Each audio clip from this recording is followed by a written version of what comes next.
Tudo certinho, graças a Deus. Que bom, tudo bem por aqui também. Tudo bem, show de bola. Muito bom. Beleza. Notar que eu tô diferente, eu precisei raspar a cabeça, porque eu comecei a aula de moto e aí tava me atrapalhando, tava chegando aqui todo bagunçado. Tá Aí parecendo o coloquei. quartinho do exército isso aí, hein? O do tiro, eu vou tirar que não tem ninguém aqui. Tiro É de do guerra. tiro.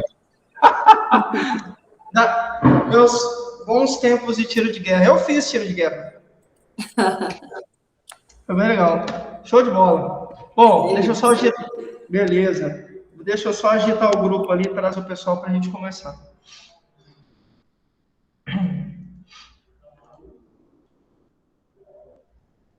Aqui. Ótimo. Muito bom.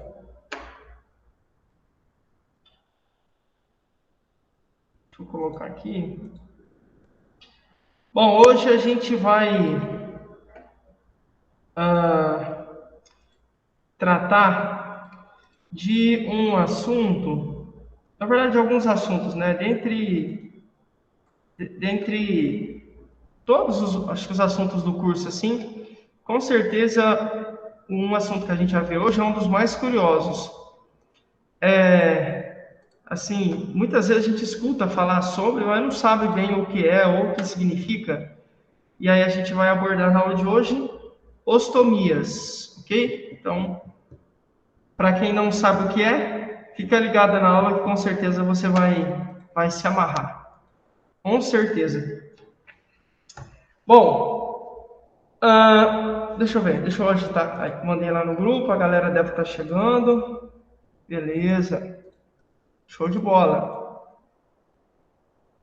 Isso, a Maria chegou, Maria Lendina mandou mensagem. Isso, a galera tá. É isso aí. Muito bom. Silvanide.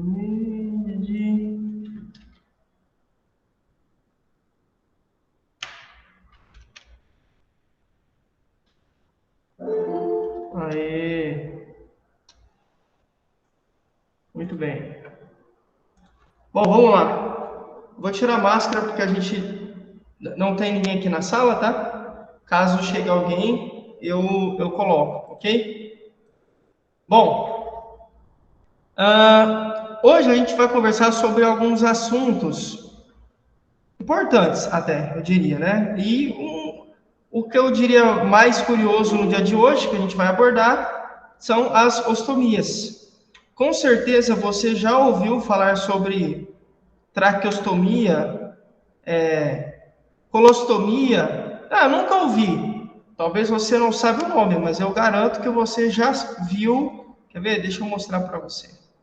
Um exemplo, assim, recente que a gente tem, você se lembra que o Bolsonaro tomou uma facada e aí perfurou o intestino e ele precisou ficar com uma bolsa, né? Uma bolsa coletora ali ao lado, e essa bolsa coletava as fezes dele.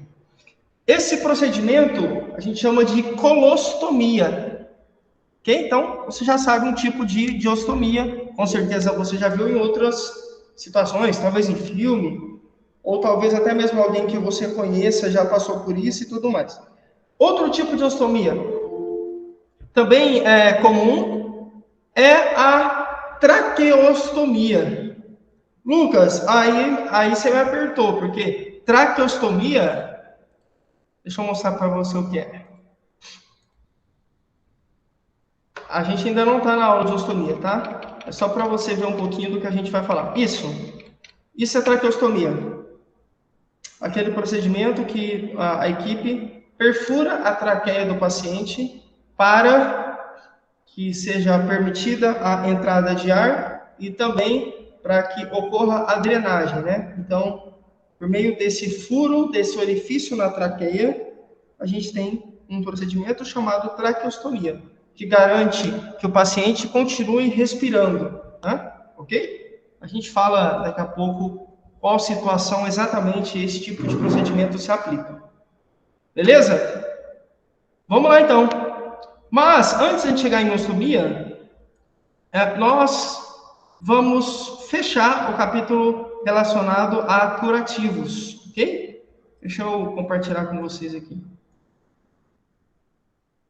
Aqui. Esse capítulo, ele tem informações importantíssimas, porque é claro que você, cuidador, em algum momento, seja na sua vida particular ou na sua vida profissional, você vai precisar fazer curativos. Quando isso acontece, geralmente a gente, às vezes, fica com receio, com medo de executar o procedimento, porque não sabe até onde pode ir, até onde deve ir e tudo mais. E realmente isso precisa ser assim, porque realizar um curativo em alguém, seja em familiar, seja em paciente, demanda muita atenção e muita responsabilidade, porque ali a gente tem um local aberto, que está em processo de cicatrização, que está se curando, se recuperando, e se eu não executo do jeito certo, se eu não, por exemplo, não me importo com a higienização das minhas mãos, então eu faço de qualquer jeito, fui ao banheiro, aí não lavei as mãos, já começo a fazer o curativo, coloquei a mão no sapato e coloco a mão na ferida do paciente, está errado, tá? Não é assim. Precisa ser feito com muita atenção, de forma asséptica, ou seja, de forma totalmente higienizada, com luvas, usar alguns como eu falo, alguns produtos, alguns produtos específicos, determinados, às vezes, medicamentos que precisa para auxiliar no processo de cicatrização, como, por exemplo, o Dersane, que é aquele óleo de girassol excelente, ou Safgel, que é uma pomada também que ajuda a granular a pele, que é uma pomada fantástica. Enfim, depende muito do caso, a equipe vai orientar você do que deve ser utilizado ali na ferida do paciente, ok? Beleza? De toda forma, em todos os casos, você, cuidador, precisa entender que você só executa aquilo que a equipe permite. Naturalmente, a equipe não vai permitir você fazer um curativo que, digamos assim, que é algo grande, extenso, e que você pode colocar em risco a vida do paciente todas as vezes que você for fazer o curativo. A equipe não vai permitir que você faça esse curativo. Determinados curativos, entenda, aqueles mais simples, você pode fazer, você vai fazer, assim como você faz quando, por exemplo, machuca o pé, Geralmente vai mexer na unha, mas, sei lá, estraga o cantinho da unha, aí se você vai fazendo curativo, tá cortando alguma coisa, corta a mão sem querer, faz um furinho, e aí você vai cuidando, vai fazendo curativo. Esses curativos simples, nós temos autorização e capacitação para fazer, ok? Os mais pesados, os mais graves, mais intensos e mais densos, aí não é conosco, tá bom? Esses são de ordem, são de responsabilidade da equipe de enfermagem, beleza? Então, os mais difíceis, enfermagem, os mais complexos, enfermagem. Os mais simples, mais básicos, cuidador. Mesmo que sejam esses mais simples, você sempre vai fazer de acordo com o que o profissional de enfermagem orientou. Não necessariamente o enfermeiro. Às vezes quem lida com você, às vezes quem fala com você, quem orienta a forma de realizar o curativo, é o técnico em enfermagem. Ele também tem capacidade e tem habilidade para fazer curativos e experiência. Então, faça como ele disser, siga as orientações do técnico ou do enfermeiro, que é sucesso. Beleza?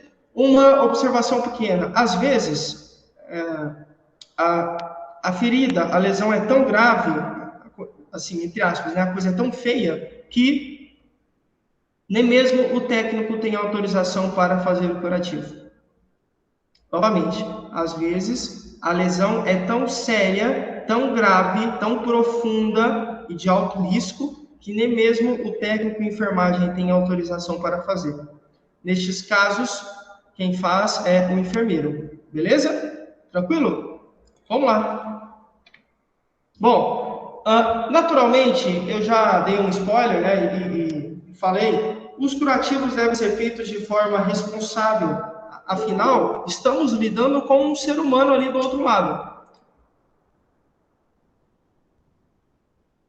E este ser humano precisa ter a sua vida guardada, respaldada. Nós precisamos atuar com qualidade, segurança e todo o procedimento que tem, onde você tenha, né? Por exemplo, um local aberto, exposto, isso precisa ser feito de forma muito meticulosa. Assim, você tem que tomar muito cuidado. E é justamente isso que esse slide quer dizer, tá bom? Então, de forma asséptica, ou seja, com higiene, né? Asséptica, sem sepsia, sem infecção, sem bactérias, sem micro-organismos nocivos, prejudiciais, né, que fazem mal para a nossa saúde, ok? Livre de qualquer tipo de contaminação. Para isso, lavamos as mãos, para isso, utilizamos álcool em gel, luvas, alguns medicamentos e por aí vai, ok? Os curativos podem ser classificados basicamente em 4 tipos. Os curativos pequenos, tipos em relação à sua extensão, tá? Pequenos, médios, grandes e extra grandes.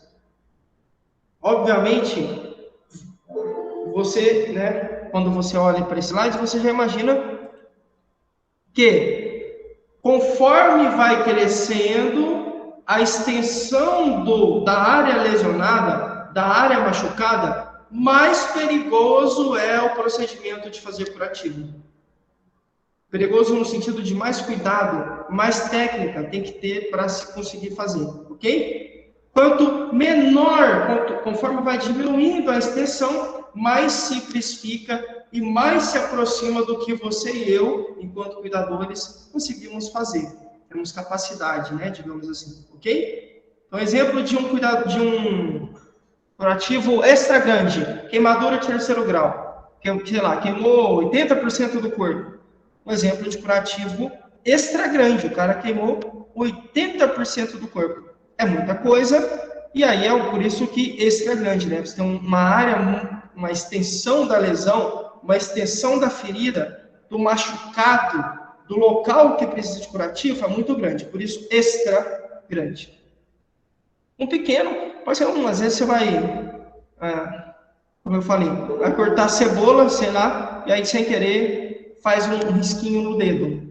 Curativo pequeno, só uma atenção, um band-aid, lavar com água e sabão, higienizar, enfim, coisas simples, tá bom? Vamos lá. Também, os curativos podem ser classificados como aberto, oclusivos ou também compressivos.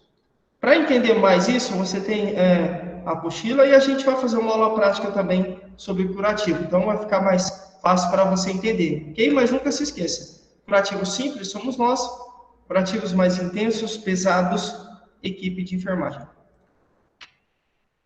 Mesmo assim, eu trouxe aqui para você um vídeo onde você pode ter uma noção de como se realiza um curativo numa úlcera por pressão.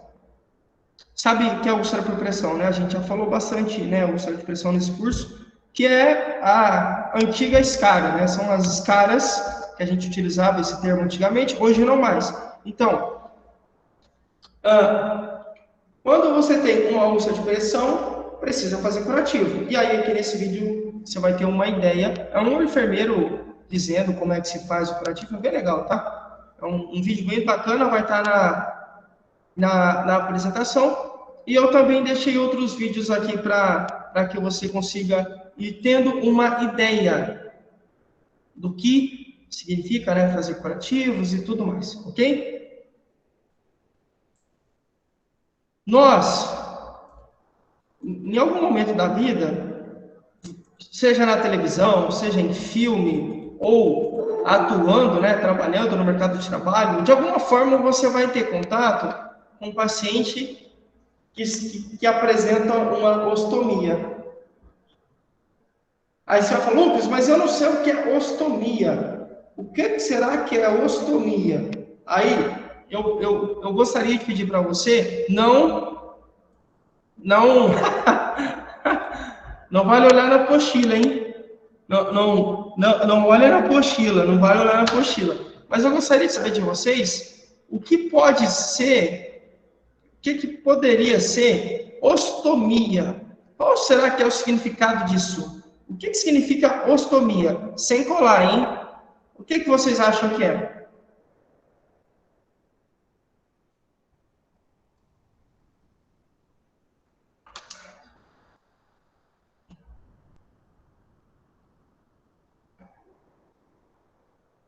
Quem? O que vocês acham? O que será que é essa tal dessa ostomia, hein? O que será que é? Vamos lá, ó. Tá aí. Lucas não ajudou tanto assim, não. O que será que é a ostomia? Ostomia, pessoal, toda vez que você se deparar com uma palavra que no final tenha tomia, ostomia, no finalzinho, ostomia, entenda que foi realizado um procedimento cirúrgico e fizeram um buraco em algum lugar, ok? Assim, de uma forma bem simples, num bom português, né? Por português claro, é isso. Ostomia significa buraco, furo, orifício. É um buraco, uma entrada ou saída. Então, por meio desse buraco, que foi feito em alguma parte do corpo de alguém, sai ou entra alguma coisa. Lucas, o que sai e o que entra? Depende. Depende da região, do local onde foi feita essa perfuração, esse furo, esse orifício. Se o furo for feito na traqueia, traqueostomia. Ostomia, furo onde? Traqueia. Colostomia, furo do intestino. Jejunostomia, um furo, né, uma perfuração, um orifício, um buraco, no jejuno, que é um pedaço do intestino. Gastrostomia, um furo, um buraco, gastro, quando a gente fala gastro, o que? Estômago, então é um furo, um buraco no estômago do paciente. Então, sempre se atentem para o início da palavra e o fim. Ostomia, furo. Furo onde? Vá para o início da palavra que você mata a charada, ok? Então, ostomia nada mais é do que um procedimento cirúrgico onde a gente perfura algum local do paciente e este local serve para entrada ou saída de alguma coisa. Entrada e saída do que, Lucas? Geralmente e principalmente a gente executa, né, a equipe médica executa esse procedimento para entrada de alimentos ou de medicamentos, ou até mesmo de oxigênio, e saída, quando a gente vai drenar algo, alguma secreção, saída, fezes, saída, urina. Novamente, entrada de oxigênio, medicamentos, alimentação, saída de secreção, fezes, urina.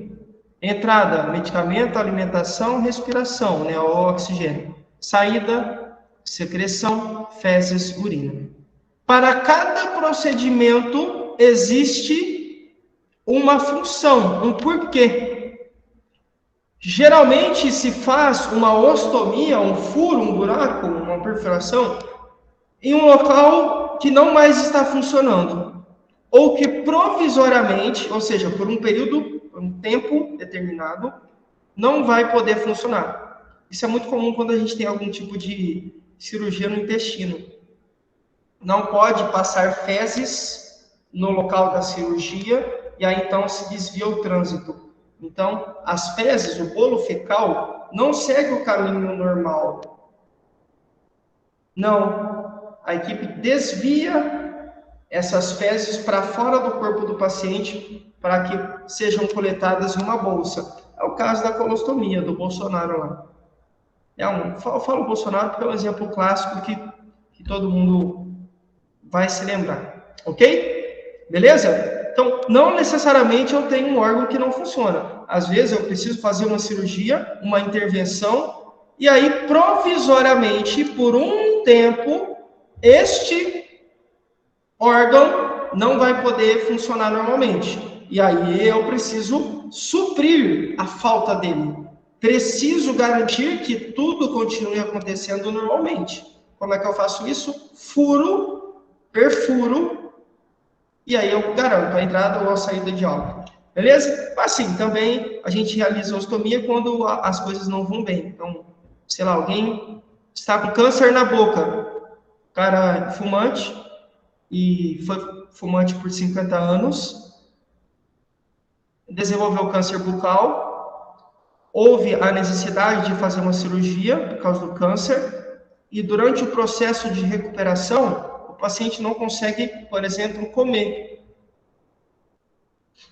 Porque, obviamente, a boca está toda costurada, né? Está em processo de recuperação, não dá para comer. Vai deixar o paciente sem comer? Não, porque senão morre. Como é que a gente faz? Faz um furo no estômago, gastrostomia, um furo, uma perfuração, um orifício para a entrada de comida, já que a boca não está funcionando. A gente corta,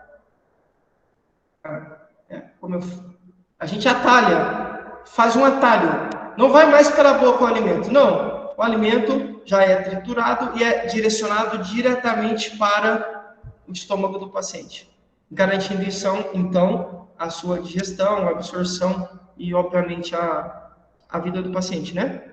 Ok? A gente vai falar um pouco mais sobre cada um desses exemplos de ostomias que eu citei. Mas é isso, então, prestem atenção, tá? Talvez ao longo da aula eu troque as palavras. Não precisa ficar assustada. Ostomia, estoma, estomia, ostoma significam exatamente a mesma coisa. Aqui, ó. São sinônimos, tá? Então, caso eu fale ostoma, tudo bem, eu falei errado. Significa a mesma coisa. Beleza? Você não perdeu nada da aula. É um sinônimo. Estoma, estomia, ostoma, ostomia significam a mesma coisa. Ok? Belezinha? Vamos lá. Quando é que se utiliza uma ostomia? Quando se há necessidade de criar uma comunicação entre um órgão e o exterior do corpo. Entendi. Simples. Vou continuar na linha do intestino. Qual que é um dos papéis, né, do intestino? Ali você tem um papel ele vai formando o bolo fecal e tal, até que o bolo fecal saia, né? Até que o paciente defeque. Aí o paciente evacua, tá? Isso é o caminho normal. As fezes são formadas no corpo do paciente e há uma comunicação entre o intestino e o exterior, quando o paciente defeca, excreta, né? Coloca as fezes para fora. Em algum momento, este intestino, em algum local, né, pode ter um problema genético, um acidente, um trauma, uma doença, e aí o câncer, por exemplo, né? Alguma coisa, ou uma constipação severa, prisão de ventre severa, gravíssima, sei lá. E aí o intestino não funciona normalmente. A ostomia vem com a ideia de garantir que a comunicação entre o órgão e o exterior ainda continue acontecendo. Perceberam? Então, olha, não é porque o intestino está prejudicado, sei lá, apresentando falhas, que o paciente não tem que colocar as fezes para fora. Porque se ele não colocar fezes para fora, o que acontece? Aí alguém vai falar, sei lá. as fezes vão se acumulando, de fato, vão se acumulando, acumulam, mas se não sai por baixo, perdão da expressão, tá? É verdade. Se não sai por baixo, sai por cima. Então, se as fezes não saem pelo ânus, que é o local adequado, né, de saída, as fezes vão subindo, sobe,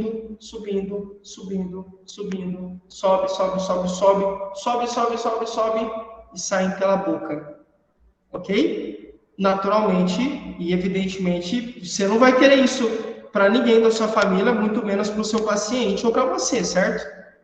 E é justamente por isso que a gente faz um procedimento chamado colostomia, para garantir que as fezes continuem saindo, mesmo que o intestino, provisoriamente ou não esteja funcionando. Beleza? Entenderam? Então, a gente vai procurar garantir essa comunicação. O paciente não respira. Ué, não vou deixar o paciente morrer. O que a equipe faz? Fura a traqueia. Fura e coloca oxigênio para dentro. Uma respiração artificial. É a máquina que injeta o oxigênio no paciente. Traqueostomia. Estou garantindo a comunicação da traqueia, porque eu vou mostrar daqui a pouco, mas a traqueia é entre aspas, um tubo que leva o ar para os pulmões. Ou seja, se eu tenho ar na traqueia, teoricamente eu tenho ar abastecendo os pulmões. O que a gente faz então? Fura a traqueia, coloca oxigênio nela. E aí ela manda oxigênio para os pulmões, o paciente respira normalmente e não morre. Faz sentido? Faz sentido falar que a ostomia surge, né, ou aparece quando a gente tem a necessidade de criar uma comunicação entre o órgão e o exterior do corpo? Beleza. Principal função: dar um novo trajeto, elaborar um novo trajeto, confeccionar um novo trajeto. Para saída ou entrada? Se saída, novamente, secreção, urina, fezes. Se entrada, alimentação, medicamentos, oxigênio. Show, né? Lindo, não é? Você não acha? O paciente ia morrer. Não vai morrer mais porque realizaram uma traqueostomia nele. E agora, mesmo estando daqui para cima com algum problema que não garante, que impossibilita a entrada de ar, ele não morre, porque tem um furo na traqueia que coloca o oxigênio para dentro do corpo dele. Isso não é bonito? É lindo? Assim o paciente não morre. Porque tem alguém, e aí é uma máquina, fornecendo o oxigênio para ele, abastecendo os seus pulmões. Fantástico, né? A bexiga deu problema. Não sai. Tem algum problema na bexiga? E aí, o que a gente vai fazer? O paciente vai ficar sem urinar? Não. Vai urinar. A gente desvia a urina. Leva, direciona, cria um novo trajeto para a urina ir para uma bolsa coletora. Vocês já viram, né? Alguém andando por aí com uma bolsinha, uma bolsa, né? E cheia de urina? Ou já ouviram falar? É isso. Urostomia. Uma ostomia, um tipo de procedimento cirúrgico no qual o paciente continua urinando, só que a urina não sai pela uretra, não sai pelo canal da urina, né? Não sai. Sai para uma bolsa coletora. E o paciente tem que rotineiramente trocar a bolsa, enfim, por aí vai, a gente vai falar mais sobre isso ali na frente. Muito bonito, né, a proposta. A gente salva vidas assim, né? Quando eu falo a gente, eu falo a equipe, né? O pessoal que instala, né, que coloca, que realiza o procedimento cirúrgico. Essas ostomias são divididas, ou podem ser classificadas também por função. Ok? Podem ser de nutrição, podem ser de cunho relacionado à drenagem, ou podem ser para eliminação de algo. Ou nutrem, ou possibilitam a nutrição, ou possibilitam a drenagem, ou seja, colocar secreção para fora, ou possibilitam a eliminação de fezes, no caso da colostomia, ou de urina, no caso da urostomia. Tranquilo, né? Também podem ser definidas quanto ao tempo. Podem ser temporárias ou não. Ou seja, o Bolsonaro ainda usa bolsinha? Não. Não usa mais. Ah, mas ele usou por um tempo. Exatamente, por um tempo. Por isso, temporária. Por um tempo usou, não usa mais hoje. Mas tem paciente que usa sempre. Então, sei lá, o cara descobriram um câncer, um exemplo, tá? De intestino nele. E aí, de repente, por algum motivo, fizeram um procedimento, uma colostomia, só que essa bolsa vai sair. Ou não. Às vezes tem paciente não, o cara fica ali. Foi tão sério o procedimento. Um exemplo, o câncer estava num estágio tão avançado, a coisa estava tão feia, entre aspas, né? Que isso vai ficar para sempre nele. Não tem como mais voltar atrás. Toda vez que ele for, que a gente fala de defecar, as fezes serão direcionadas para essa bolsa. Toda vez, toda vez. A bolsa não vai ser tirada nunca. Entre aspas, né? Eu falo, o procedimento não vai ser, a gente não vai voltar atrás. Ele sempre vai evacuar assim, daquele momento para frente, sempre. Ok? Então, podem ser temporárias ou não. O que depende, Lucas? Porque algumas são temporárias e outras não. Muita coisa está em jogo. Pode ser porque a pessoa nasceu com uma doença, então, às vezes ela já nasceu faltando algum pedaço do corpo, nasceu faltando um pedaço do intestino. Provavelmente essa pessoa vai usar colostomia, né? Essa bolsa coletora de fezes a vida toda. Às vezes foi um trauma tão grave, né? Tão severo, tão intenso, que vai ter que usar também a vida toda, não tem mais o que fazer. Ou não, às vezes foi algo que dá para a gente consertar rapidamente, né? Enfim, por meio de cirurgias e tal. Principais indicações ou principais motivos pelos quais uma pessoa precisa fazer uma cirurgia, no caso uma ostomia, né? Podem ser traumatismos, e aí eu já vou aproveitar, né, para dar exemplos aqui, ó. Uma perfuração do intestino, um trauma, teve um problema ali, algo aconteceu e perfurou o intestino. Naturalmente, aquilo não pode ficar aberto. Por que o Bolsonaro quase morreu? Porque perfurou o intestino, e quando você perfura o intestino, o que sai? Fezes, bactérias.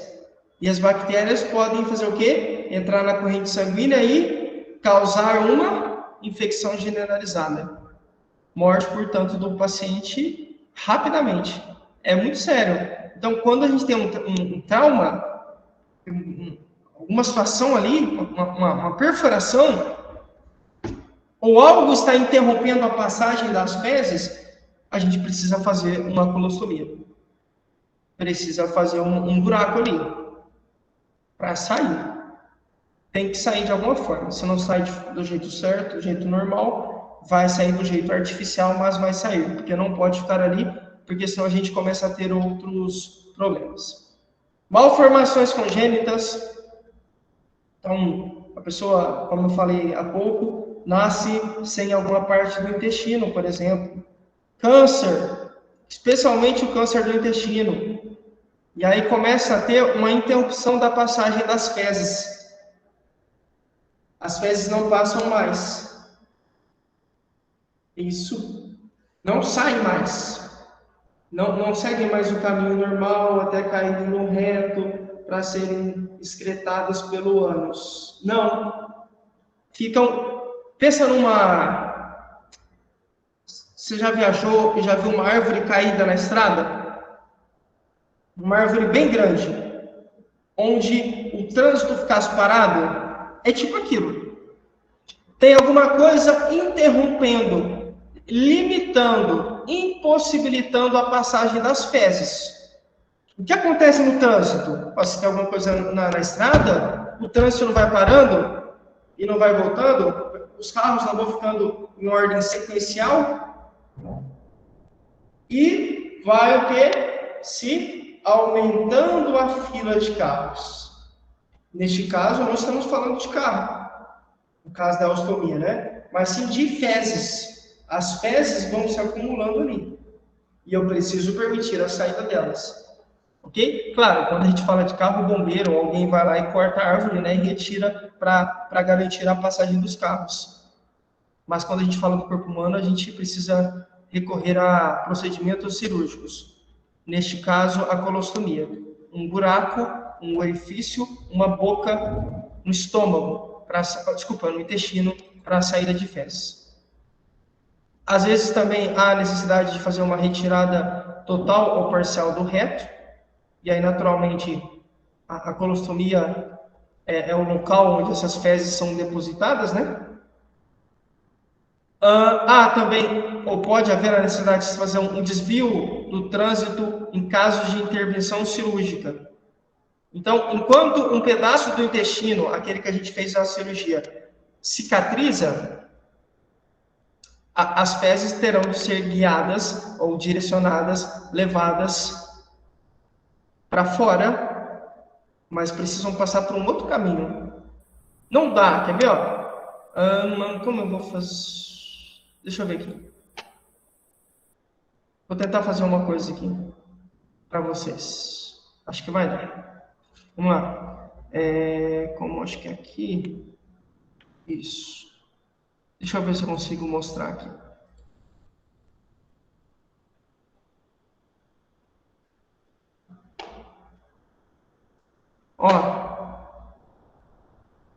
Vamos lá. Aqui você tem o intestino. Um exemplo. Usem os olhos de vocês, os olhos artísticos. Por algum motivo, eu precisei isolar esta área aqui, tá?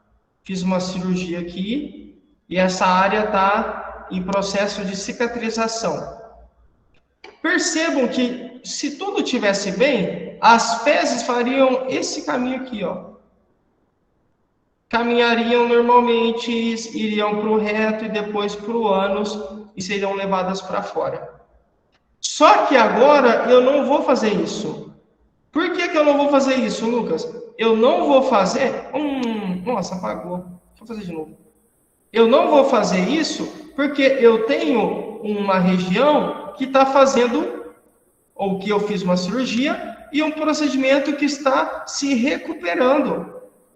Nessa área não pode passar fezes. A área está sensível, não dá para passar fezes, não. O que a gente faz? Desvia as fezes para a bolsa coletora.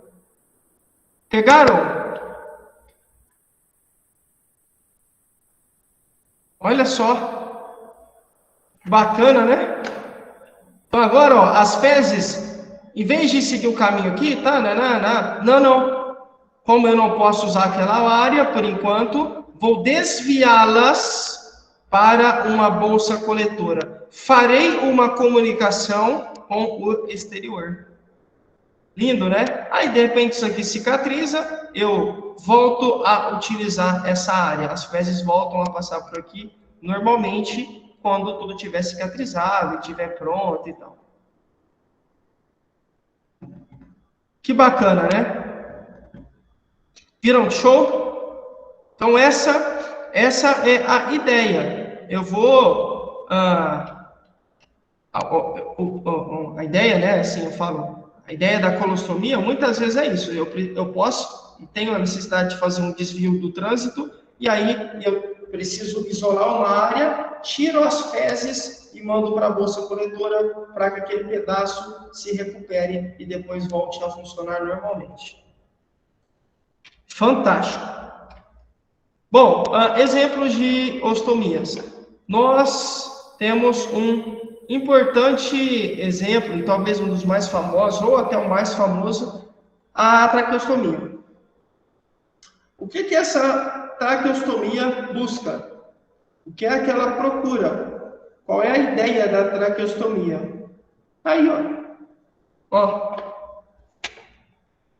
Eu vou fazer uma abertura na parede da traqueia.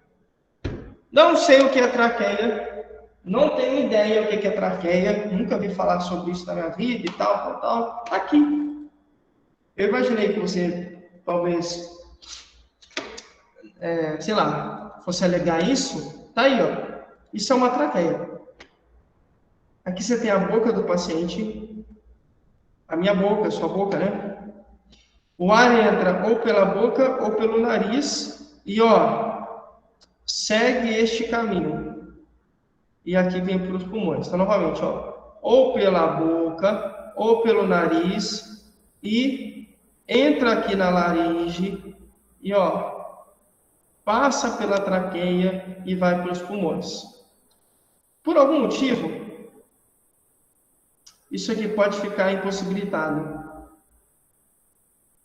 O paciente não consegue respirar. O que a gente faz? Fura aqui o furo, ó. Tá vendo aqui a cânula? Fura o caninho aqui, ó. A gente fura a traqueia e coloca ar para dentro do paciente.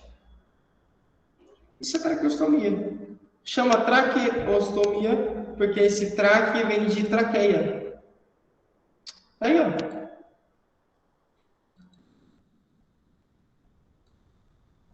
Opa, ficou perto, né? Ó. Aqui, ó. Lembra aqui a mesma coisa, ó. Lembra que eu falei da laringe? Então, ó. O ar entra, de repente cai na traqueia, é conduzido para os dois pulmões. Eu tenho dois brônquios, são esses, entre aspas, né, tubos, que levam ar para o pulmão. Então, a traqueia abastece os dois brônquios, que abastecem os pulmões. A traqueostomia é um furo num desses anéisinhos aqui, ó. Então, eu furo, coloco o ar para dentro. Isso é traqueostomia. Colocando o ar para dentro, eu garanto que o paciente continue vivendo, né? Show, né? Bom, esse procedimento é indicado em caso onde há a necessidade de desobstruir as vias aéreas ou as vias respiratórias. Por algum motivo, as vias estão impossibilitadas ou obstruídas. O que é que a gente faz? Traqueostomia. Lucas, eu vi no filme que o cara faz com uma caneta. Se eu vir alguém se engasgando, eu posso também fazer com uma caneta? Não. A gente não tem né? Isso pode dar muito ruim, você pode matar o paciente. E 2, a gente não tem, não me entenda mal, eu também não tenho, tá? A gente não tem capacitação para isso. Não compete ao cuidador fazer isso e não compete a mim também.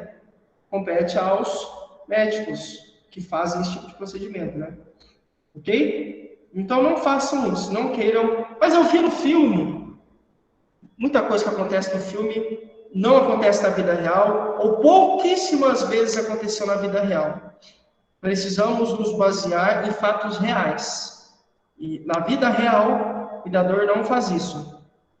Não, professor Lucas, né? A gente não faz isso. Quem lida, quem executa, quem faz a traqueostomia é a equipe de cirurgiões, né? A equipe médica. Beleza? Ok? Então, a pessoa não consegue mais respirar sozinha, e aí a gente tem que fazer, ou dar um jeito de fazer com que ela respire artificialmente, por meio de uma máquina, né? A máquina manda oxigênio para dentro. Beleza? A traqueostomia é temporária ou permanente? Depende. Novamente, depende muito da situação. Olha, eu precisei fazer uma cirurgia na boca. Eu tinha problema nos dentes, e aí precisei fazer uma cirurgia complicada na boca, mas depois se recuperou, cicatrizou, voltei a respirar normalmente e tirou a traqueostomia. Não, eu sofri um acidente de moto, arrebentei a minha face, o meu rosto, e eu já não consigo mais respirar normalmente. Agora eu só respiro por meio da tráqueos. Tá? Permanente ou temporária. Depende muito do caso. E aqui é uma situação de vida real, ok? É uma situação de vida real. Beleza? Show, né? Colossomia. Traqueostomia. Traqueia. Permitir entrada de ar e drenar secreção. Colostomia. O que vai fazer? Saída de fezes. Já falei bastante, né? O caso do Bolsonaro. Vejam aqui, ó. Deixa eu dar um zoom aqui. Aqui, ó. Então, aqui você tem o estômago, né? E aqui o intestino. Tá vendo aqui essa parte aqui, ó? Parece que tem uma boca, um buraco. É justamente aqui que a gente pluga, né? Conecta a bolsa coletora. E as fezes saem por aqui. Não saem mais pelo ânus. Saem agora pela bolsa coletora, que fica do lado aqui, né? No abdômen do paciente. Aqui na barriga, né? De ladinho. Tá? Beleza? Opa! Colossomia é exteriorização. O que é isso? Colocar para fora, exterior, tá? Então, é a exteriorização de uma porção do intestino grosso, ou seja, colocar uma parte ou direcionar parte da função do intestino grosso por meio da parede abdominal. Para quê? Para desviar o trânsito fecal, trânsito intestinal, as fezes. É tranquila a ideia, né, gente? Eu sei, fazer a colostomia, ali, o cirurgião, não deve ser fácil. Mas eu falo, a ideia, o sentido da coisa, não é difícil entender. Olha, é um furo que é feito para colocar fezes para fora. Beleza? Onde se realiza, Lucas? Em que local? Depende. Depende da região que foi afetada.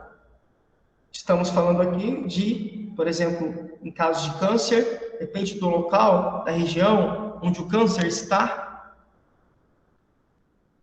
Ou, no caso também de traumas, acidentes, onde é que houve a perfuração? Mais em cima, mais embaixo, onde? Mais do lado? É ali, ou perto dali, que a gente vai ter que fazer o furo, a perfuração. Beleza? Então depende muito do local. Desde que se consiga desenhar as fezes, tá bom? Aí eu deixei alguns vídeos aqui para vocês entenderem um pouco mais sobre colostomia, tá? Urostomia.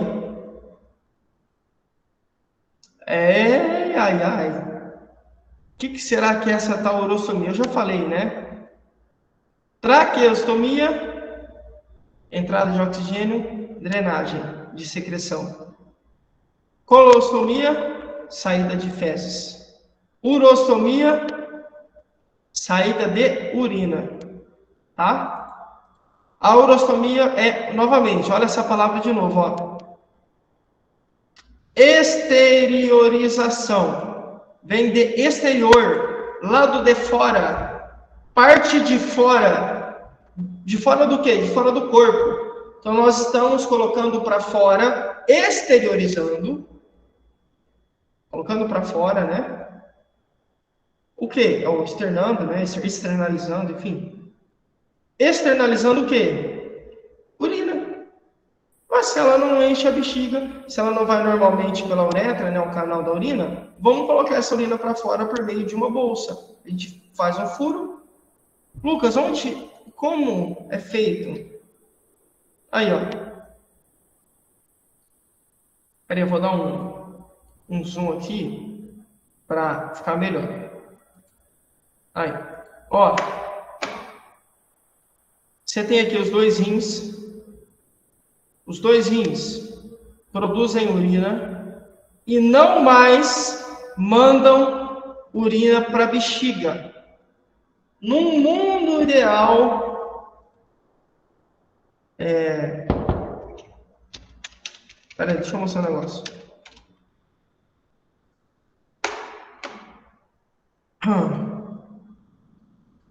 A imagem aqui é de uma mulher, mas pode ser de um homem, tá? Tanto faz. Mesma coisa.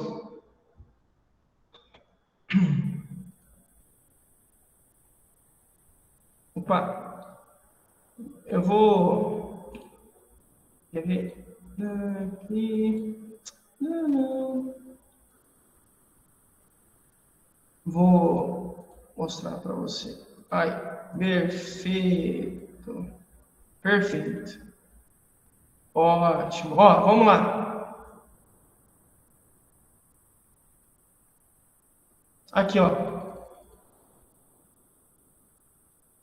Então, ó, no mundo ideal, no mundo perfeito, isso aqui acontece comigo e com você. Os dois rins, aqui, ó, parecem... Nossa, tá parecendo grão de feijão. Parece, né? Ó, esses aqui na cor vermelha, tá? Perdão. Ó, são os rins. Tá aqui a setinha, o rim. Os dois rins produzem urina e mandam urina para a bexiga. E aí a bexiga armazena a urina e depois coloca a urina para fora por meio da uretra, ok? Os dois rins, por meio dos ductos, mandam urina para a bexiga. Essa urina fica armazenada na bexiga e depois é colocada para fora pela uretra ou canal da urina. Só que, em algum momento, você tem um problema, um exemplo, tá? Pode ter um problema na bexiga. E a bexiga não mais é utilizada normalmente. Então, ela não consegue mais cumprir o seu papel. Não consegue mais armazenar urina. Ora, se ela não mais armazena urina, quem é que vai armazenar? A urina não pode ficar dentro da gente. Senão a gente morre, né? Não tem como, tem que colocar para fora. E aí, em casos assim, a gente faz isso aqui dessa imagem do slide. Deixa eu mostrar para você. Aqui, ó. Opa. Tá aparecendo aí, né? Tá. Então vejam, ó. Os rins estão mandando urina para a bexiga? Não. Para uma parte do intestino. E aqui, ó, o que você tem aqui? Percebam, ó, novamente aquela boquinha, aquele buraco, aquele orifício. O que significa? Que eu tenho urina sendo produzida, desviada para o intestino e colocada para fora por meio de uma bolsa coletora, acoplada, plugada, conectada nessa boquinha aqui abdominal, que é um orifício, né? Ou ostomia, como a gente fala. Fantástico, né, gente? O paciente morreria, agora não mais, porque a gente desvia a urina para o intestino, para uma parte do intestino para uma bolsa coletora. E aí o paciente agora tem uma vida com mais qualidade, né? Lucas, é possível controlar ou a urina vai sendo depositada na bolsa conforme vai sendo produzida? Sim. Conforme vai sendo produzida, a urina é colocada na bolsa. Nós não conseguimos controlar. E das fezes? E na colostomia? Dá para controlar? Não. Conforme as fezes vão sendo produzidas, a bolsa vai coletando. O papel da bolsa não é controlar entrada e saída. Não controla. Ela simplesmente coleta, por isso bolsa coletora. Ela só pega, só coleta, só recolhe fezes. as fezes vão sendo produzidas e vão sendo alojadas, né, direcionadas para essa bolsa que pega. E a gente depois tem que trocar, né? Rotineiramente. Assim como também a da urina. Rotineiramente a gente tem que trocar, então. Tá bom? Doideira, né? Muito bonito, né? Eu falo, a gente salvando vidas, né? A equipe salvando vidas por meio de um procedimento cirúrgico. Show de bola, né? Bom, neste caso, e aí já vou aproveitar, né? Existe um tipo de urostomia que é mais comum. Tá aí o nome estranho. Conduto ileal. Aí, ó. O que a gente faz? A bexiga ou é removida ou sofre uma lesão. Ou tem alguma bexiga ou tem algum problema, né, que a gente tem que cortar, retirar, remover a bexiga. Ou a bexiga sofreu uma lesão e enquanto está se recuperando, a urina tem que sair para fora, por meio de uma bolsa, né? Beleza, gente? É a mesma lógica. Bom? Que louco, né? É como se uma parte do intestino começasse ou passasse a ser uma nova bexiga. Porque é ela quem vai, entre aspas, armazenando a urina para ser levada para a bolsa coletora. Vamos lá? Outros dois tipos. Então, lembrando, traqueostomia, porque cada traqueia, entrada de oxigênio, drenagem de secreção. Colostomia vem do cólon. Colostomia vem de cólon. Já ouviram falar do cólon, do intestino? Cólon. Colostomia. Ok? Que essa... Quer ver? Deixa eu...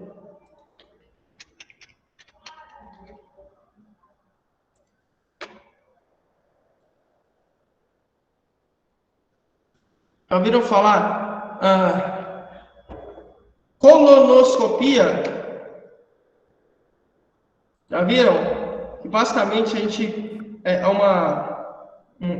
como se fosse um exame de imagem, onde se coloca como se fosse tipo uma mangueirinha, uma câmera, pelo reto, né, pelo ânus do paciente.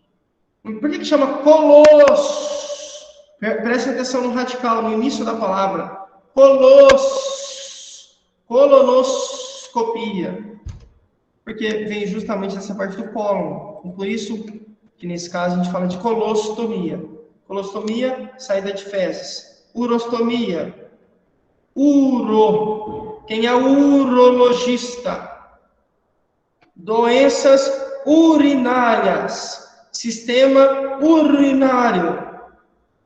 Mesmo radical. Vem de urina, tem a ver com xixi. Urostomia, uma perfuração que permite a saída de urina. Gastrostomia, que a gente vai ver agora, é uma perfuração onde o que faz o médico gastro? É o cara que lida com o estômago, que vê por que você tem azia, por que você tem, né, queimação, por que você tem refluxo, é o cara do estômago, é o gastro. A mesma coisa aqui, mesmo radical. Gastrostomia, uma perfuração no estômago. Jejunostomia, esse jejuno é uma parte do intestino. A gente fura essa partinha chamada jejuno, por isso jejunostomia e por aí vai, tá bom? Gastrostomia, entrada de comida. Jejunostomia, entrada geralmente de medicação. Aí, ó. Olha aí.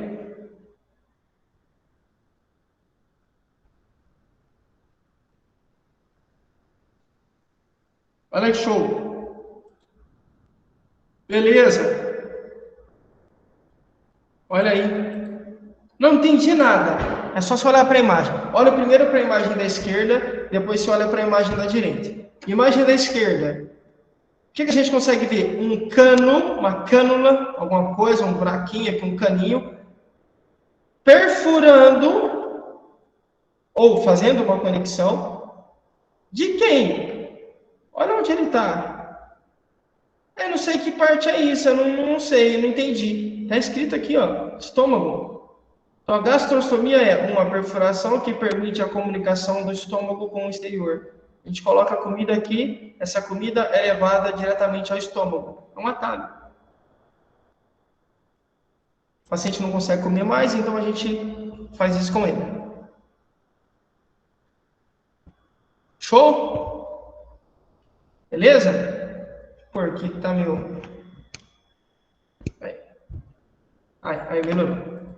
Tá bom? E aqui tem um exemplo real. Uma criança. Vejam, a gente fez aqui o procedimento para ele ou para ela conseguir comer. Procedimento direto, né? Uma perfuração no estômago, colocando comida para ele se alimentar. Ou para ela. Jejunostomia. Aí.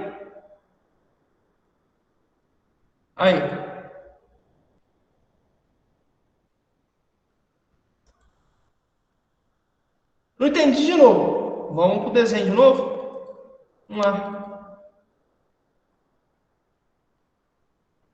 Olha lá. Jejuno é uma parte do intestino.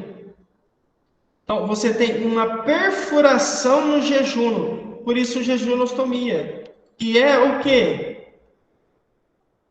Ou que serve, né? Que tem a função de permitir a entrada de medicamentos. Esse jejuno está praticamente na reta final do intestino. Quando a gente come, tem todo o processo de digestão e tal.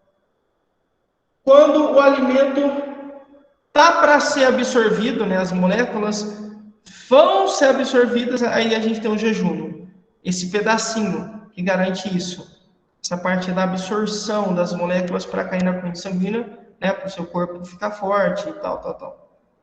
Quando a gente faz um furo nessa parte e coloca o medicamento direto no jejum, como ele é a parte responsável por garantir essa parte da absorção, quando tem um medicamento ali, rapidamente esse medicamento é absorvido, cai na corrente sanguínea e começa a fazer efeito.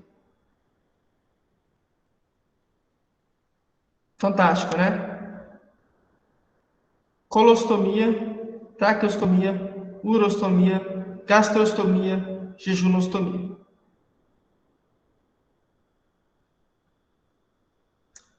Eu deixei aqui alguns vídeos para você ver, né, como é que a gente consegue fazer curativos e alguns cuidados com as ostomias, né, ou com os estomas. Super recomendo você ver, ok? Agora a gente vai tratar de um assunto discreto que muitas vezes é ignorado, tá? Eu sei, vai parecer estranho, ignorado, tá louco, o professor tá louco. Ignorado? Não. Quer ver? Quando as pessoas perguntam para você, como é que você tá? Aí você fala assim, tô bem. Tá tudo bem comigo, tá tudo certo. Meu corpo vai bem, né? Tá tudo bem, meu psicológico vai bem e tal. Raramente a gente se lembra da boca. A gente lembra da saúde, talvez, dos músculos, sei lá, né, dos ossos e tal. Mas e da boca? Da saúde bucal? Ou né, dessa série de cuidados que a gente tem que ter com a boca. Nem sempre a gente se lembra. Por quê? Aí tem muito a ver com o hábito, né? Tem a ver também com a correria. Muitas vezes a gente acaba mesmo se esquecendo dos cuidados que devem ser direcionados para a boca, mas isso é um tiro no pé. Porque conforme a gente vai deixando de lado esses cuidados com a higiene bucal ou higiene oral, as bactérias vão tomando, desculpa, tá? Mas é isso, vão tomando posse da nossa boca. Vão literalmente se apoderando dela e começam a causar prejuízos para a nossa saúde. Por exemplo, um prejuízo típico, que é reflexo, geralmente, de falta de higienização bucal adequada. Cárie. tártaro, gengivite, halitose, que é o mau hálito, né? Que a turma fala o bafo. O bafo de onça, a gente chama halitose, tá? Mau hálito. Tudo isso acontece por causa de falta de cuidado com a boca. Quando eu cuido da minha boca adequadamente, essas coisas não acontecem. Ou acontecem de forma muito simples. Tá? Então, então, às vezes, você conhece alguém, por exemplo, que tem mau hálito. E aí você, geralmente, você sabe, essa pessoa recebe apelido. E quando fica sabendo que tem apelido por causa do mau hálito, aí ela pode ficar muito triste, aí ter problema psicológico e tal. Não é verdade? É verdade. Aí você fala assim, professor, mas quando eu vou dormir eu escovo o dente e acordo com mau hálito. Por quê? Porque tem bactérias na sua boca. Você já reparou que quando você acorda, entre os seus dentes tem como se fosse uma espuminha, um negócio branco assim entre os dentes? Aquilo ali, a gente chama de placas bacterianas. Como se fosse um acúmulo de bactérias entre os dentes. Por que elas estão ali? Por que a gente tem esse acúmulo de bactérias, de placas? Porque elas estão esperando uma oportunidade para comer alguma coisa. E o que é que elas comem? Restos alimentares. Então, se você não tem o hábito de escovar os dentes, né, à noite, antes de dormir, enquanto você dorme, saiba, você, sem escovar os dentes, né, você forneceu comida para bactérias. Enquanto você dorme, elas comem o resto de arroz, pão, lanche, sei lá, carne, qualquer outra coisa que passou pela sua boca. Fica entre os dentes, é só você ver, come carne, pão de queijo, pão de forma. Você vai perceber, fica entre os dentes. E se você não higieniza, as bactérias vão falar, comida, comidinha, uau! E aí começam a comer, só que elas produzem gases e ácidos, aí que mora o perigo. Esses gases e ácidos começam a causar problemas na sua boca. Gengivite, né? Eu já falei, né? Gengivite, halitose, cárie, e por aí vai. Tártaro. Tudo por causa das placas bacterianas que não foram removidas, digamos assim, né? Elas são benéficas, nos ajudam, inclusive. Mas, se você tem o hábito de não escovar os dentes, pelo menos 3 vezes por dia, no mínimo, saiba que você está condicionando os seus dentes a ter alguma doença. Ok? É como se você abrisse a porta para o ladrão. É um exemplo, é uma metáfora só, tá? É como se você abrisse a porta da sua casa e chamasse o ladrão. Oi, tá aqui, ó, tá aberto, tá? Quando você tá dormindo, né? Você tá em off. Ó, eu vou dormir, mas você pode fazer a festa aqui na minha casa. É quando eu acordar, né? É basicamente isso que a gente faz toda noite, quando nós escovamos os dentes. Ok? Acreditem, as bactérias não falham. Elas ficam a todo tempo na nossa boca, né? Procurando comida. E se você fornece comida, elas entram em ação. Lucas, o que é que eu faço para remover estas placas? É possível? Claro que é possível remover essas placas sim. A gente faz higienizando a boca, né? Como? Escovação, uso de fio dental, porque a gente passa o fio e retira os restos alimentares, essa comida orgânica, entre os dentes.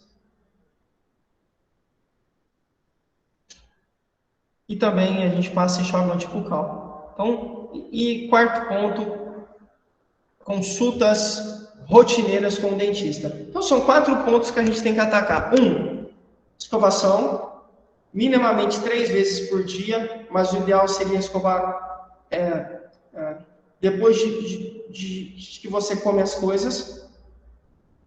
Então, assim, ó, vai. Tomei café da manhã, escova os dentes. Não, acordei, escova os dentes, tomei café da manhã, escova os dentes. Fiz um lanchinho entre o café da manhã e o almoço, sei lá, escova os dentes, almoço, escova os dentes, tomei café da tarde. Isso é o ideal. Porque aí eu minimizo o contato dessas bactérias com os restos de comida. Faz sentido dizer que fica resto de comida no café da tarde? Claro que faz.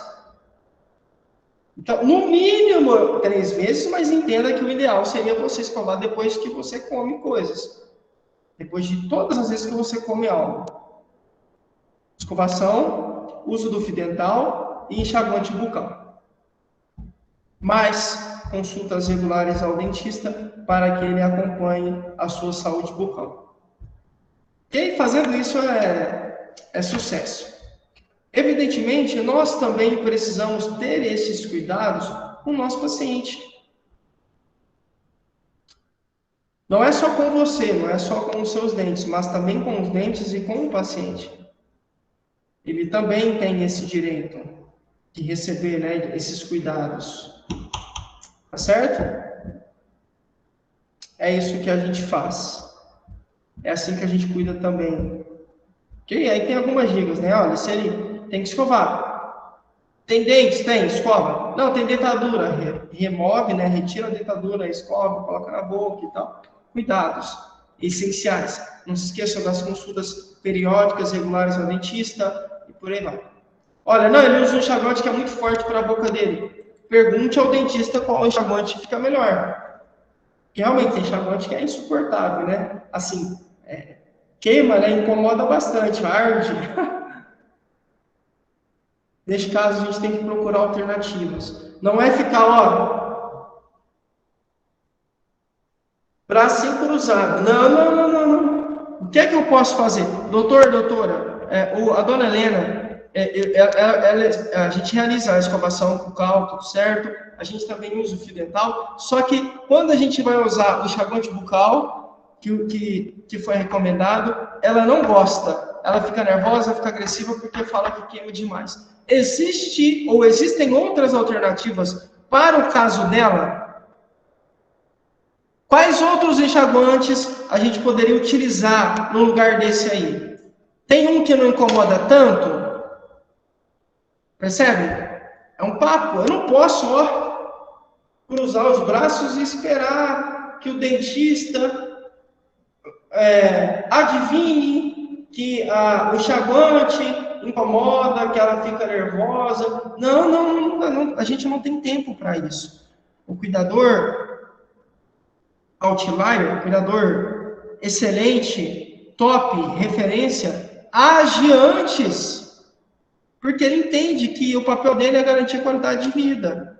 E ninguém merece o negócio incomodando, né? Ardendo na boca. Ainda mais se o paciente, por exemplo, tem um machucado na boca, meu Deus, ele vai ficar louco, né?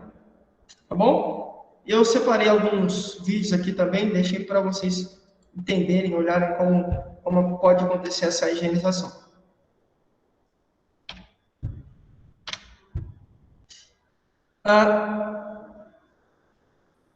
Eu quero perguntar para vocês, eu peço por favor não colhem, assim, não olhem na apostila, tá? Eu vou esperar a resposta de vocês. Olha aqui, tem um... Aí. Peraí, eu já vou falar aqui, deixa eu só ler aqui, tem um recado aqui. Isso, Silvio falou, isso, Silvio. Eu imagino, que bom que ele não usa mais, graças a Deus. Então, no caso dele, foi um uso temporário, né, da colostomia, a bolsa para coletar as fezes. Que bom, Silvinei. Ainda bem que foi temporário, né? Às vezes não é. Beleza, show de bola, obrigado, tá? Graciele, minha avó faz direto colonoscopia, porque ela tem uma hérnia do tamanho de uma laranja que não pode ser removida. No momento o médico disse que ela pode evacuar pela boca.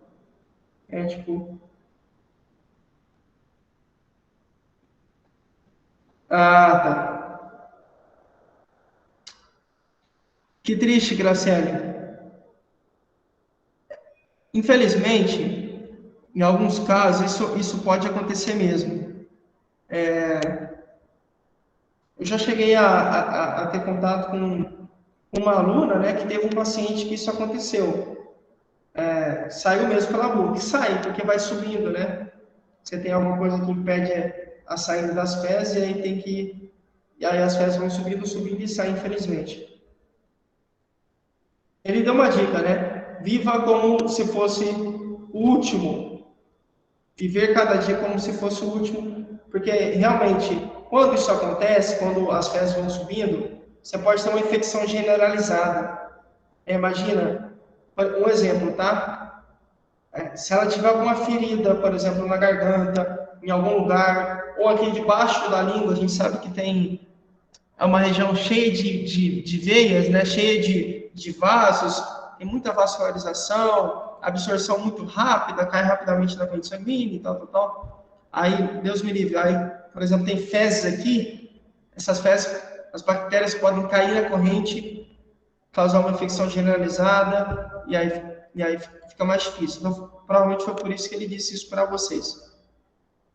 É ruim mesmo, é uma situação muito difícil. Obrigado por compartilhar com a gente. É triste, a gente. E às vezes a gente reclama de poucas coisas. Às vezes a gente, né, a gente não tem, a maioria de nós aqui não tem, ou talvez até todos, não tem esse tipo de problema, como no caso da avó da Graciele. E a gente reclama, né? A vida tá ruim, tal, tal, tal. Mas quando você olha para algumas situações assim, querendo ou não, aceitando ou não, concordando ou não, mas a nossa vida é muito boa nesse sentido, tá? Eu sei, tem gente que talvez tenha mais dinheiro que a gente, lógico, mas pensando em saúde, tem gente que tem dinheiro, mas não tem saúde. Eu mesmo conheço pessoas que são Professor, riquíssimas. licença, o áudio aqui não tá saindo nada. Abre e fecha de novo. Deixa eu colocar aqui. Pera aí. Vou colocar ali, senão talvez você não ouve. Quer dizer, fecha, né? Fecha. Saia e entre novamente.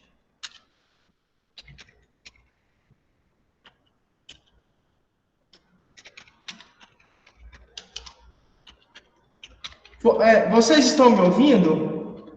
Ou é só a Fátima? Dá para me ouvir, galera? Eu estou ouvindo.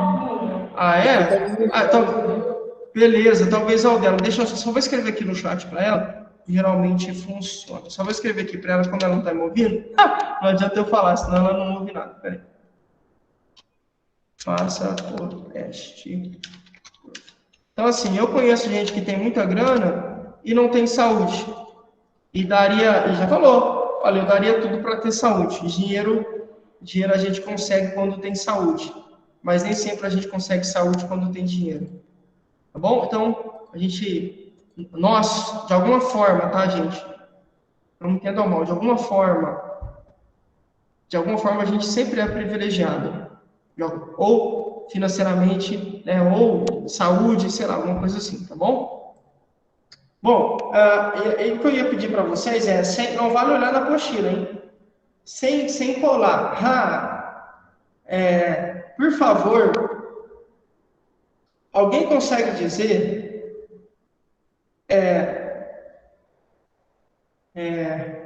em quantas partes a nossa pele é dividida? Em quantas camadas? Ou as principais? Primeiro, quantas... acho que eu dei errado. Acho que eu dei spoiler aqui. 4? Quem mais? 4? Vamos ver. 4. Deixa eu pôr aqui. Alguém falou 4. Quem mais? São 3 camadas. Quase acertou, hein? Muito bom. São 3 camadas. Deixa eu ver só. Aqui, ó. Aí elas. Eu já volto lá, tá? São 3 camadas. Camada superficial, que é essa camada que você vê, tá? Quando você olha para a câmera, opa, tá muito aqui, aí, assim. Deixa eu pôr aqui que ela estava me pegando direito.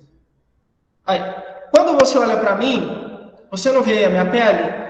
E quando eu olho para você, eu também vejo a sua pele. Você vê a pele da sua família, amigos, colegas de trabalho, tal, tal. Essa pele que você vê chama-se epiderme.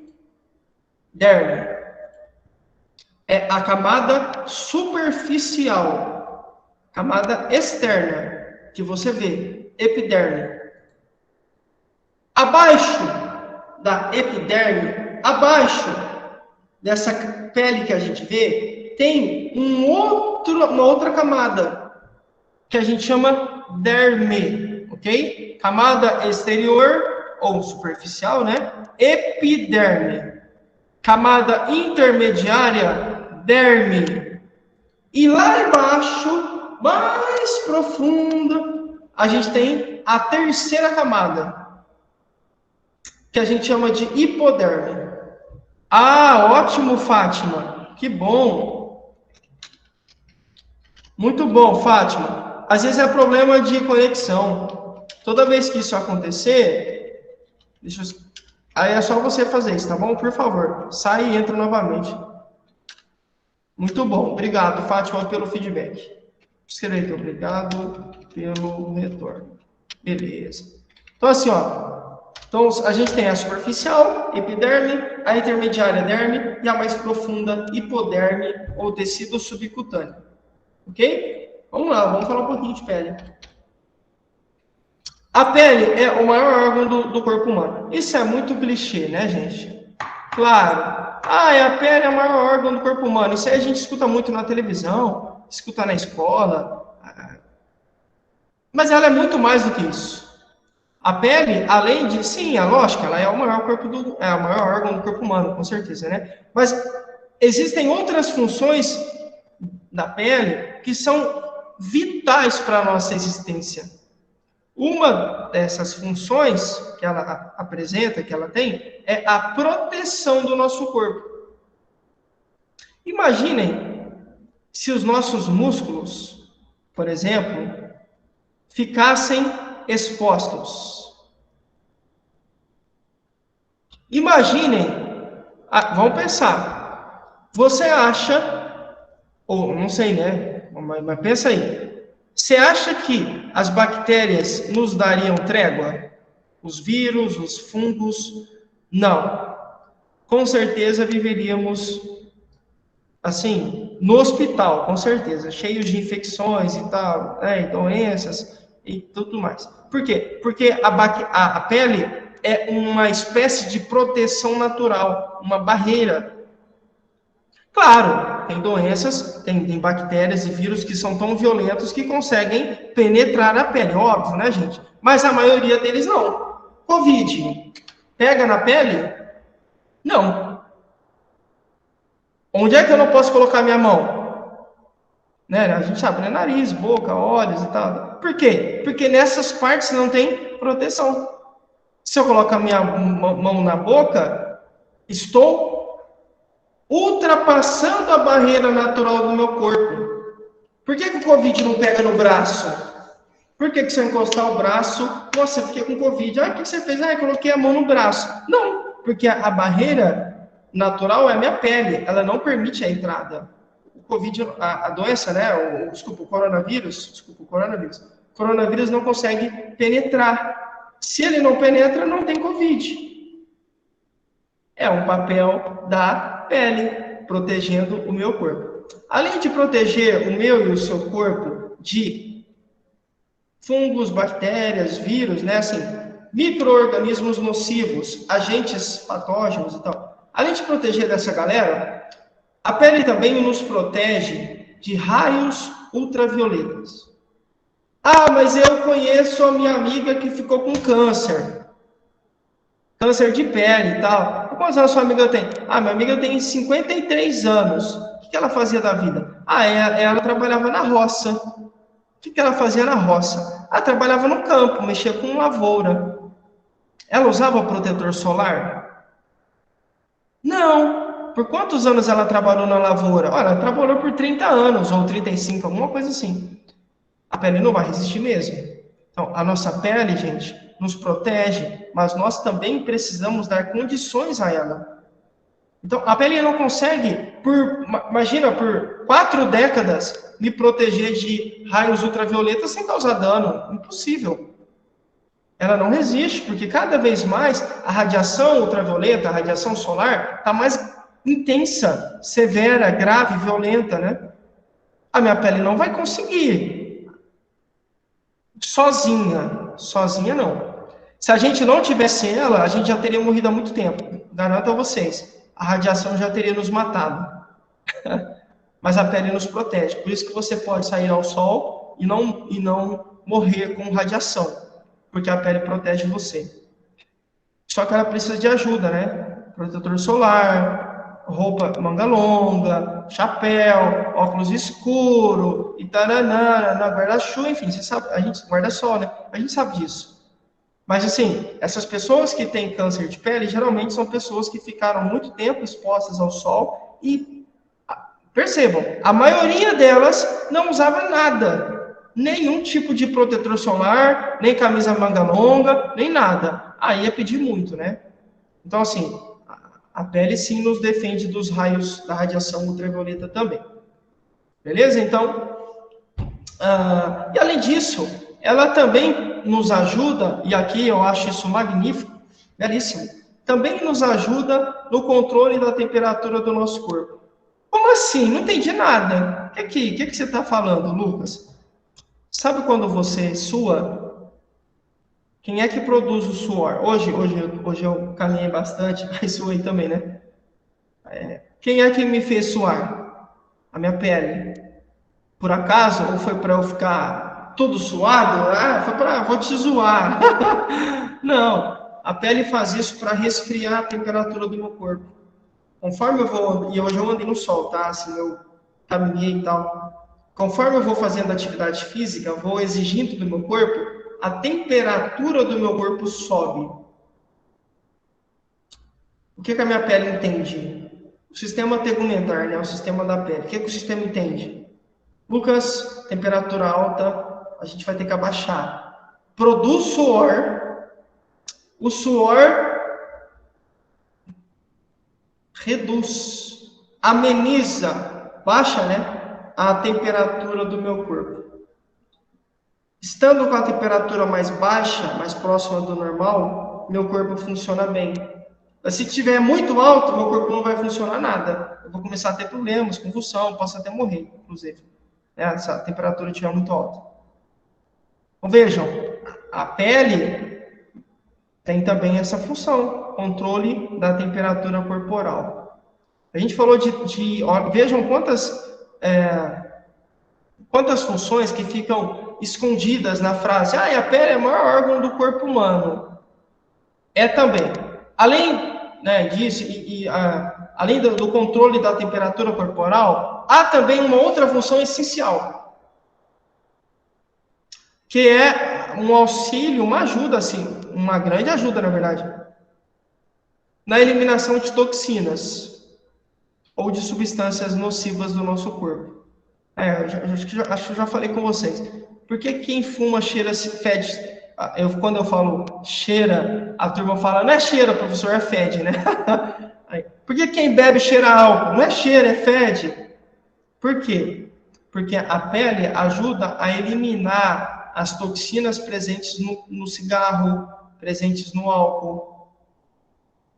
Por isso que, às vezes, quando você está em tratamento, você começa a tomar um medicamento diferente, né? De repente, você começa a ter um cheiro diferente. Por que você cheira diferente? Porque é a sua pele colocando toxinas ou colocando o medicamento, né? O medicamento não era para estar no seu corpo. Ele foi feito para passar pelo seu corpo, mas para ser eliminado. Não é para ficar no seu corpo para toda a vida. Então, a pele auxilia nessa eliminação, nesse metabolismo. Olha que fantástico. Vejam. Isso é muito bonito. Então, olha, a gente falou de funções da pele, assim, essenciais. Vamos lá, a gente chegou a falar, a pele nos protege de micro-organismos nocivos, A pele nos protege dos raios ultravioletas.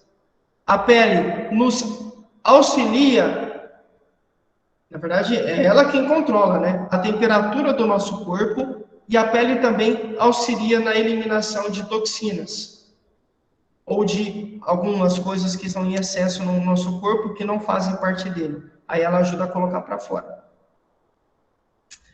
Magnífica, né? E tudo isso acontece, essas funções que eu falei, em todas as camadas da pele, que são aquelas 3 camadas que a gente viu, né? Essas 3 camadas aí. Epiderme, que é a mais exterior, a do meio, derme, a mais profunda, hipoderme, ou tecido subcutâneo.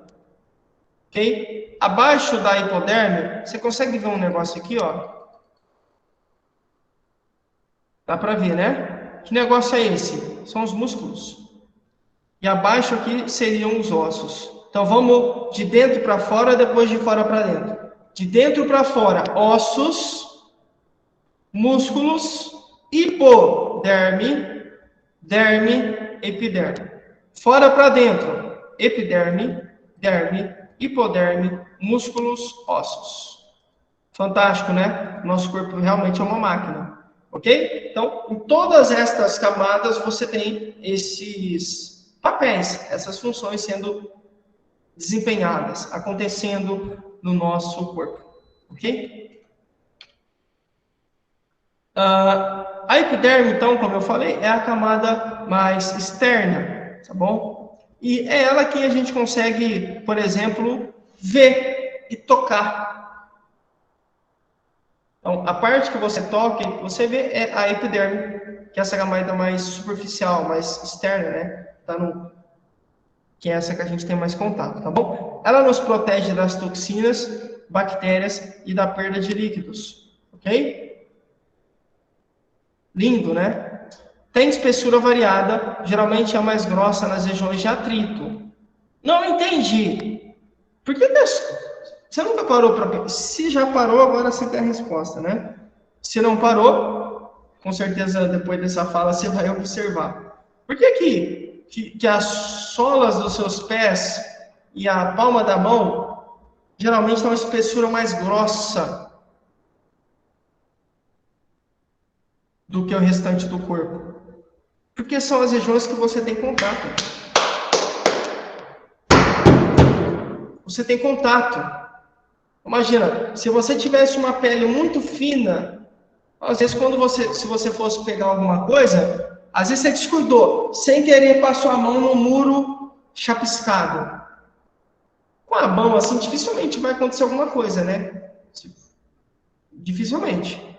Mas se fosse outra parte do corpo que é mais fino, você teria problemas. Então, as mãos, né, a palma das mãos, a sola dos pés, tem essa epiderme, essa camada superficial mais grossa, para garantir que você tenha contato, né, atrito, sem se machucar, tá bom? Ou diminuir pelo menos a chance de você se machucar, né? Dependendo do atrito, obviamente vai conseguir perfurar, né, gente? Não é de ferro. Então, é isso, tá bom? E pode ser mais fina, geralmente é mais fina nas pálpebras e próximo dos genitais também. Você já deve ter percebido isso, né?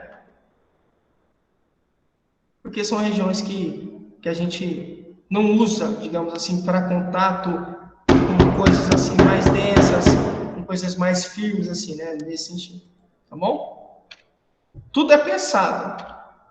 Bom, a derme é a camada superficial. Eu gosto de brincar, eu sei, é estranho, mas é só para você entender. Eu brinco que as camadas da pele são semelhantes a um sanduíche. Então, você tem o pão, que vai por cima, né? Primeira fatia. Aí você tem o recheio, e depois você tem aquele pão, a fatia do pão, que é a base. Então, a base, o recheio e a tampa. Quando a gente fala da derme, ela é o recheio. É a parte intermediária. E é nela que estão presentes algumas estruturas fundamentais para o nosso corpo. Falei de uma agora, recentemente. A gente falou do controle da temperatura corporal. Quem é que produz suor? Esses caras aqui, ó. Aqui, ó, onde eu estou passando o mouse. Aqui, ó. São as glândulas sudoríparas. São as glândulas que produzem suor. Curiosamente, você já deve ter percebido isso, mas eu vou dar um zoom para você perceber, ó. Veja que essas glândulas se estendem até a epiderme. E elas ficam onde? Nos furinhos. Por quê? Para o suor ser eliminado. Olha que lindo. Então, esses furinhos que você tem no braço, tem glândulas sudoríparas atreladas a ele. Porque quando você sua, o suor sai desses furinhos do seu braço. E nessa imagem dá para ver nitidamente, ó, os furinhos, vejam os furinhos. E as glândulas atreladas, conectadas, ligadas a eles. Interligadas, tá bem legal, né? Bacana, né? Então, a derme é o recheio. Aqui. Tá bom? E a hipoderme é a camada mais profunda. Seria a base do sanduíche. Você já ouviu falar? O meu filho, alguém que eu conheço, tomou uma subcutânea. Tomou uma injeção subcutânea. Por que esse nome? Porque é dado, essa injeção é dada no tecido subcutâneo, que tem outro nome, hipoderme. Então, hipoderme ou tecido subcutâneo significam exatamente a mesma coisa. Este tecido subcutâneo, ou a hipoderme, que é a camada mais profunda da pele, varia de espessura, né, de largura. Claramente, quanto mais... Quanto mais obeso o paciente é, quanto mais gordura o paciente tem no corpo, mais larga é a hipoderme, ou tecido subcutâneo. Quanto mais magro é o paciente, quanto menos gordura o paciente tem no corpo, mais estreita é a hipoderme, ou tecido subcutâneo. Então ela se modula. Bom, se estou mais gordinho, ela se estende. Se emagreci, fica mais fininha. Ela acompanha. Percebam que deixa eu mostrar a imagem novamente. Aqui, ó. Ó, não é por acaso, não é um acidente, um erro de desenho. Tá vendo que aqui tá amarelo, ó, na hipoderme? A gente está falando dela agora, né? Tecido subcutâneo, a camada mais profunda da pele. Não é um erro que tá tudo amarelinho aqui, ó. Esse amarelinho significa tecido adiposo, gordura, em outras palavras. Então, vejam, há a presença de gordura. Quanto mais gordinho, mais gordura. Quanto mais magro, menos gordura. E aí ela acompanha esse aumento ou essa diminuição da gordura no nosso corpo. Tá bom? Essa é a hipoderme, ou tecido subcutâneo. É aqui que a gente toma as famosas injeções subcutâneas, que doem um pouquinho. Perdão. Por que eu dei essa volta toda? Para você entender uma coisa, para você entender a gravidade das úlceras por pressão. A depender do estágio da úlcera por pressão, pasmem, aqui. A úlcera por pressão, dependendo do estágio, se estiver no estágio 4, por exemplo, que é o estágio mais grave, arrebenta, destrói, lesiona, corrói todas as camadas da pele, mais os músculos e para nos ossos. Imagine a gravidade desta lesão. Arrebenta a epiderme, que é a superficial. Ultrapassa a derme, que é a do meio. Ultrapassa a hipoderme, que é a base do sanduíche, a camada mais profunda da pele. Ultrapassa os músculos, que estão abaixo ainda da hipoderme, e param nos ossos. Entenderam a gravidade, como isso é sério? Como isso não acontece do dia para a noite? Ou você acha que para perfurar todas as camadas assim, é assim, do dia para a noite? Não é. Por isso que é um bom sinal. Nós precisamos entender que é sempre possível melhorar a vida do paciente que tem uma úlcera por pressão. Sempre possível uma úlcera de pressão, tá bom? Deixa eu mostrar aqui. Cadê você? Aqui. Tá bom? Essa úlcera, e aí tem os estágios, né, gente? Ó, tem os estágios aqui, né? Estágio 1, 2, 3 e 4. Para ficar mais palpável, mais tangível a você, eu peguei imagens reais. Então, são imagens de pessoas, não é algo computadorizado, não é um desenho, é uma foto real. Vejam aí úlcera de pressão de estágio 1. Tem alguma lesão? A pele está perfurada? A pele já rompeu? Não. Só dá para ver uma vermelhidão, mas dá para ver tá vermelho. Não tem um buraco. Exatamente, porque a úlcera de pressão no estágio 1 não tem um buraco, uma lesão, um furo, mas fica vermelhinho já na região. É um sinal. Ei, cuide desta região, porque se você não cuidar, a pele vai romper, a pele vai se abrir. Aí, se abrindo, como diria um amigo meu, aí o caldo vai entornar. Então, veja, o estágio 1 está vermelho, é um sinal de que tem alguma coisa acontecendo, tem alguma coisa errada, e é um alerta. Prestem atenção. Revisitem as práticas de vocês. Mudem o paciente de decúbito.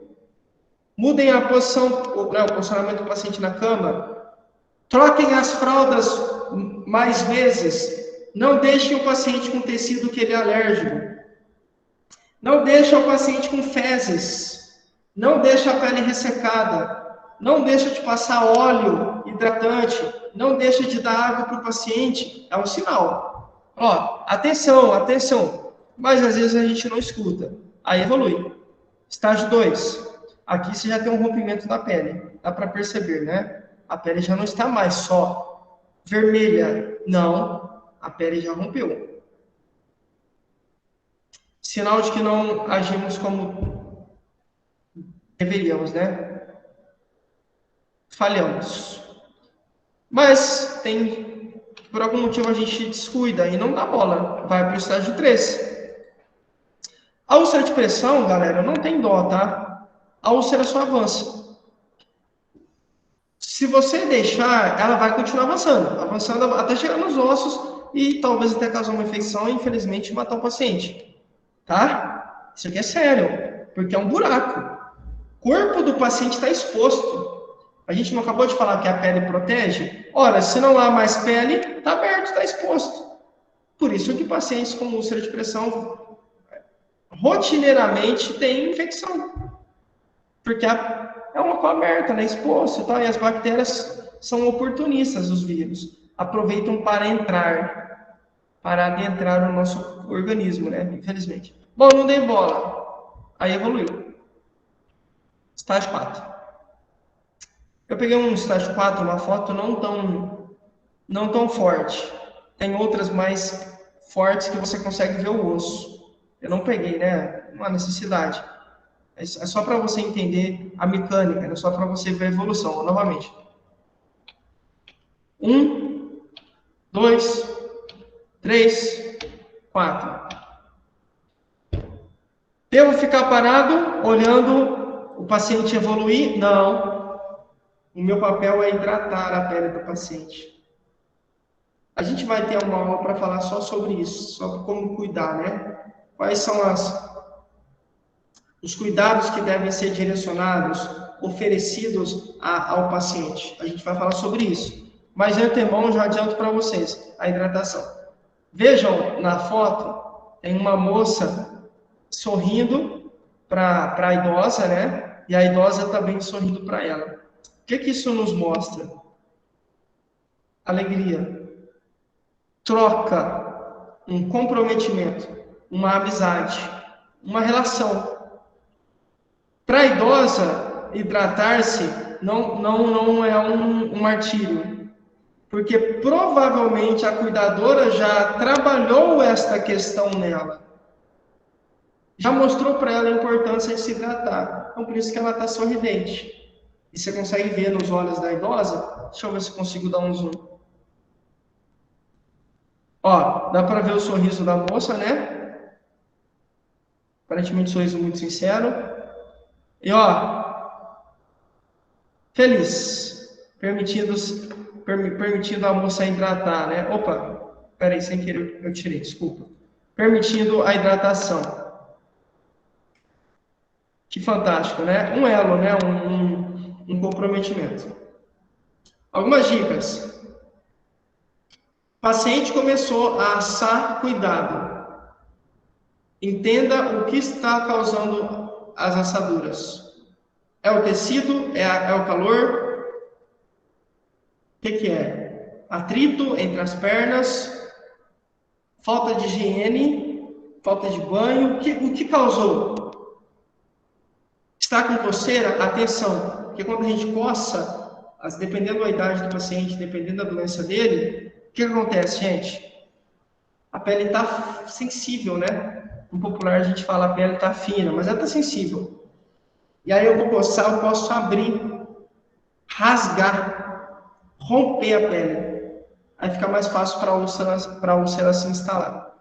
Cuidado com pele seca, banhos quentes demais, o banho quente resseca a pele, tira a gordura natural, aumenta a chance de você ter uma pele com rachaduras e aumenta, portanto, a chance de uma úlcera de pressão. Cuidado com manchas, vermelhidão, roupas ásperas. Roupas ásperas porque podem fragilizar a pele, né? Vermelhidão porque é um sinal claro de que tem alguma coisa errada. Nada no seu corpo fica vermelho por acaso, né? Pode perceber, é um sinal. Alguma coisa tem aí. Ó, por que a minha mão tá vermelha? Por que tá vermelha? Eu tava com a mão aqui na cadeira assim, tipo meio que sentado na mão. Tava apoiando, né? Para ficar assim num ângulo bom para vocês. Ó, vermelhidão. Comprometimento da circulação sanguínea. É um sinal. Tudo é um sinal. Ah, tá com mancha. Um sinal. Principalmente se essas manchas e se esse vermelhidão tiver em locais que tem ossos, é aí que as úlceras se instalam. Lembra que a gente já falou sobre isso na aula passada? Proeminências ósseas, ou nas extremidades ósseas, onde tem ossinho. Se onde tem ossinho está vermelho, muita atenção. Mas a gente volta a falar sobre isso no curso, tá bom? Então hoje a gente falou sobre curativo, ostomias, higiene bucal ou saúde bucal e também sobre as camadas da pele para entender um pouco mais sobre as úlceras de pressão. Tá certo? Aula muito produtiva, eu gostei bastante. Alguém tem alguma dúvida?